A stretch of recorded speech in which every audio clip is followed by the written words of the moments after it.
বর্তমান সময়ে WhatsApp hack হয়ে যায়, এটা প্রতিনিয়তই একটি ঘটনা এবং আপনার হোয়াটসঅ্যাপটি কিন্তু চুরি করেও অনেকে ব্যবহার করে। এই সমস্যার সমাধানের জন্য আজকে আপনাদের এরকম একটি টিপস বলবো, যে টিপসটি আপনি যদি ব্যবহার করেন আপনার ফোনে, তাহলে আপনার হোয়াটসঅ্যাপ অন্য কেউ ব্যবহার করতে পারবে না, যদি তারা আপনার ওটিপিও জানে। এক্ষেত্রে আপনারা কি করবেন সেটাই আপনাদের দেখাবো। সেজন্য ভিডিওটা দেখবেন এবং মানুষের কাছে পৌঁছে দিবেন ভিডিওটি, যেন তাদের হোয়াটসঅ্যাপটি সেভ থাকে। এরকমের ইন্টারেস্ট ভিডিও পেতে আমার চ্যানেলটা সাবস্ক্রাইব করে দেবেন এবং ফেসবুক পেজটাকে ফলো করে দেবেন। সেজন্য চলে আসতে হবে হোয়াটসঅ্যাপে।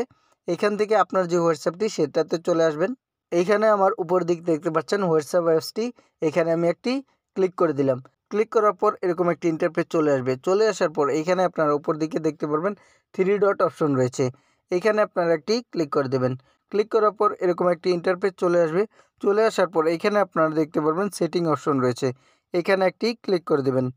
ক্লিক করার পর এরকম একটি ইন্টারফেস চলে আসবে। চলে আসার পর এখানে আপনারা লেখা দেখতে পারবেন অ্যাকাউন্ট লেখা রয়েছে। এই অ্যাকাউন্টে আপনারা একটি ক্লিক করে দেবেন। ক্লিক করার পর এরকম একটি ইন্টারফেস চলে আসবে। চলে আসার পর এইখানে আপনারা দেখতে পারবেন 2 স্টেপ লেখা রয়েছে। এখানে আপনারা একটি ক্লিক করে দেবেন। ক্লিক করার পর এরকম একটি ইন্টারফেস চলে আসবে। চলে আসার পর এইখানে আপনারা নিচের দিকে দেখতে পারবেন টার্ন অন লেখা রয়েছে। এখানে আপনারা একটি ক্লিক করে দেবেন। ক্লিক করার পর এরকম একটি ইন্টারফেস চলে আসবে। চলে আসার পর এখানে আপনার 6 ডিজিটের একটি পাসওয়ার্ড দিবেন, যেটা আপনি ছাড়া অন্য কেউ কখনো জানবে না। আপনি কনফার্মের জন্য আপনার আবার পাসওয়ার্ডটি দিয়ে দিবেন।